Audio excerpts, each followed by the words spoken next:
Сәлем достар, сіздер қазақ кино арнасындасыз. Бүгін мен сіздерге роботтар жайлы өте қызықты фильмді назарларыңызға ұсынамын.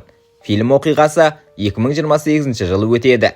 Орасан көп ұлтты Omnicorp компаниясы соғыс өнерін түбегейлі өзгертіп, тәртіп пен қауіпсіздікті қамтамасыз ете алатын роботтық күзетшілерді бүкіл әлемге енгізген. Тек ақш бұл жүйені қабылдамай отыр. Бұған әскери роботтарды қолдануға тыйым салатын Дрейфус актісі себеп. Тележүргізуші Пэк Новак өз бағдарламасын әлемнің барлық елдері роботтармен қорғалатынын, ал ақштың ғана артта қалғанын айтып ашады.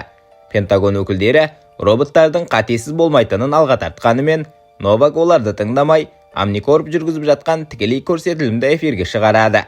Көрсетілімде әрі дроидтар көшені тексеріп жүр. Сол сәтте бір үйде ер адам бірнеше жанкештіні дайындап, роботтарға қарсы үгіт жүргізу үшін жұрт алдында өздерін жабдырмақ болады. Жанкештілер шабуыл жасағаннан кейін түгел жойылады, бірақ бірнеше роботты да істен шығарады. Осы кезде жанкештінің жасөспірім ұлы қолында пышақпен сыртқа жүгіріп шығады. Дроид оны қауіп деп қабылдап, сол жерде атып түсіреді. Мұның бәрі тікелей эфирде көрінеді. Новак болса, жағдайға қарамастан роботтардың әрекетін мақтап, Omnicorp бас директоры Сейлерстің бұл жүйені ақшқа енгізу ниетін қолдайды. Алайда сенатор Дрейфус мұндай қадамға қарсы. Бағдарлама Америка неге роботтан қорқады деген сұрақпен аяқталады. Детройтта детектив Алекс Мерфи бөлімше бастығы Карен Динге келеді. Кабинетте офицерлер Джон Лейк пен Андре Дэниелс отыр. Дин өткен түнгі атыс үшін Мерфиді сөгіп тұр. Ол серігі Льюистің ауыр жаралануына әкелген Валлонның бандасымен қақтығысқан. Офицерлер шыққан соң Мерфи болған жайтты баяндайды. Флешбек басталады. Ол мен Льюис заңсыз қару тасымалының ізін кесіп жүрген. Сатушымен мәміледе жүріп, қарулардың нөмірін тексергенде, олардың полиция айғақ қоймасынан шыққанын анықтайды. Демек, бөлім ішінде сатқындар бар. Екі детектив Валлон мен мейрамханада кездесіп, мәміле жүргізбек болады. Бірақ біреу телефон арқылы олардың шын тұлғасына шекерлейді. Валлон орнынан тұрысымен, сыртта тұрған қаруланған адамдар мейрамханаға басып кіреді. Атыс басталып, бірнеше қылмыскер құлайды. Мерфи сыртқа жол тауып шығады. Бірақ дәл осы кезде ас үйдегі бір бандит Льюиске оқ жаудырып, оны иығынан жаралайды. Мерфи жедел жәрдем келгенше жанынан шықпайды. Ал Валлон қашып кетеді. Қазірге оралғанда Дин істі өз қолына алатынын айтады. Осы уақытта Селлерс сенатты ықыландыру жолын ойластырып, адам мен машинаны біріктіретін үлгі жасау туралы ұсыныс айтады. Ол Omnicorp оңалту орталығына барып, докторы Деннет Нортонмен бірге осы жобаға жарайтын кандидаттарды қарайды. Нортон олардың бәрін не физикалық, не психологиялық себептермен жарамсыз деп табады. Ал сол екі полицей, Лейк пен Дэниелс, Мерфиді Валлонға сатып жіберген адамдар екені анықталады. Олар Валлонмен барда кездеседі. Қылмыс басшысы Мерфиді парамен тоқтатпақ болғанымен, олар оны өлтірген жеңілдейді. Валлон Мерфидің көлігіне бомба қойғызады. Мерфи үйіне оралып, әйелі Клара және 10 жасар ұлымен уақыт өткізеді. Түнде көлік дабылы іске қосылғанда, ол сыртқа шығады. Сол мезетте көлік қашықтан жарылады. Мерфи ауыр күйікке түсіп, екі аяғынан және бір қолынан айырылады. Нортон бастаған топ оны адам машина жобасына тамаша үміткер деп шешіп, әйелі Клараны келісім беруге көндіреді. 3 айдан кейін Нортон Мерфидің жаңа кибернетикалық денесіне соңғы рет тексеріс жүргізіп жатқанда, оның санасындағы отбасылық бір естелік көрініп өтеді. Олар Мерфиді оятқанда, ол өз күйін көріп қатты шошиды. Өзінің неге айналғанын аңғарған сәтте күйзеліске түсіп, қашуға ұмтылады. Бірақ Нортон оны өшіріп, қайта зертханаға жеткізеді. Дәрігер оның адам бойынан қалғаны басының көп бөлігі, жүрегі, өкпесі және оң қолы ғана екенін айтқанда, жиіркенген Мерфи өмірінің аяқталуын сұрайды. Нортон оған Клара келісімге қол қойғанын ескертіп, бәрін құрбысқа жібермеу керектігін айтады. Осыдан кейін Мерфи жаттығуларға кіріседі. Оған кибернетикалық жүйенің қауіпке автоматты жауап беріп, қаруды өзі шығара алатынын көрсетіледі. Мерфи симуляциялық жаттығу бөлмесіне жіберіліп, қасында тұрған дроидпен салыстырылады. Алғашқы сынақтарда ол роботтан қалып қояды. Нортон оның бағдарламасына өзгеріс енгізіп, әрекеттерді роботтық алгоритмге бағындырады. Мерфиның өзі соларды өз еркімен жасап жатырмын деп ойлайды. Симулятордан кейін ол далалық жаттығуға өтеді. Экзоскелет киген нұсқаушы және бірнеше робот оған қарсы шығады. Мерфи оқ жауынан оңай өтіп, нұсқаушыны жеңеді. Бақылап тұрған Нортон мен Селлерске, Нортон бұл нәтижеге Мерфидің еркін айналып өтіп, таза бағдарламамен жұмыс істеуі себеп екенін түсіндіреді. Ол шапшаңдау болғанымен адамдық сезімі әлсіреген. Сол түні Мерфи үйіне барып, Клара мен ұлын көреді. Олар оның өзгерген бейнесіне тосырқаса да, құшақ жаяды. Көп ұзамай жаңа робокопты қоғамға таныстыру үшін баспасөз жиыны өтеді. Шараға дайындық кезінде Нортон оның жүйесіне полиция дерекқорының бәрін, соның ішінде өзіне жасалған қастандықты да жүктейді.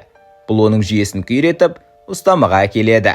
Нортон мұны тежеп, эмоциясын барынша төмендету туралы шешім қабылдайды. Салтанатқа кірген Мерфи әйел мен баласын көрсе де еш сезім білдіре алмайды. Халық алдына шыққанда, ол бірден қылмыскерлерді сканерлей бастайды. Сол сәтте ішінде кісі өлтіруге іздеуде жүрген адамды байқайды. Ол қашқанымен робокоп омыртқасына электрошок оғы тиіп, оны құлатады. Новак бұл оқиғаны жаңа жүйені қолдауға себеп ретінде тағы да дәріптейді. 6 жыл бойы қолға түспеген адамда робокоп 1 минутта ұстады. Қоғамда Дрейфус актісіне деген көзқарас өзгере бастайды. Ал Клара күйеуінің сенімсіздігін байқап күдікке толады. Мұны білген Сейлерс Нортонға Клараны күйеуінен алыста ұстауды бұйырады. Соған қарамастан, Клара Мерфимен жолығып, ұлының қорқыныш, тұйықтық, түнгі үрейден көз ашпай жүргенін айтады. Мерфи оған сыр бермегендей көрінсе де, кейін бейне бақылау жазбалар арқылы тілшілердің Клара мен баласына жасаған қысымын көріп қояды. Отбасынан қаншалық алыстап кеткенін түсінген ол, үйіне оралып, көлігі жарылған жерді тексереді. Оқиға сәті түсірілген бейне жазбаны қарап, өзінің өртенген денесін ұлы көргенін біледі. Бұл көрініс баласына ауыр жара салғаны белгілі болады. Мұнан кейін Мерфи баллонның тобына жетіп, өшін қайтармақ болып шешім қабылдайды. Ол баллонның қоймасын анықтап, сонда бара жатқанда біреу қылмыс басшысына хабар береді. Баллон адамдарын қарулануға жинай бастайды. Қосымша сақтық үшін олар жарықты өшіріп, түнде көруге арналған көзілдірік киеді. Мерфидің дәл тигізуін қиындатпақ болады. Сол сәтте Мерфи мотоциклмен есікті жарып кіргенде оған оқ жаудырады. Атыс барысында оның сауытын бірнеше оқ тесіп, визоры сынғанымен ол баллонның барлық адамын құлатып, ең соңына басшысын қалдырады. Баллонды да атып түсіргеннен кейін Мерфи жерде жатқан қаруды алып, саусақ ізімен сканерлейді. Онда Лейк пен Дэниелстің ізі анықталады. Ол тікелей полиция бөлімшесіне барады. Жолай оған Льюис қосылып, Мерфи 2 офицерді тергеп, олардың өзін өлтіруге қатысы барын және баллонмен жұмыс істегенін дәлелдейді. Шындық ашылғанда, мансабынан қорққан Дэниелс Мерфиге оқ атпақ болады, бірақ өзі құлайды. Лейк болса, мейрамханадағы атыс пен көліктегі жарылыстың артында бастық Дин тұрғанын мойындайды. Мерфи оны сіркілей құлатып, бастықпен сөйлесуге кетеді.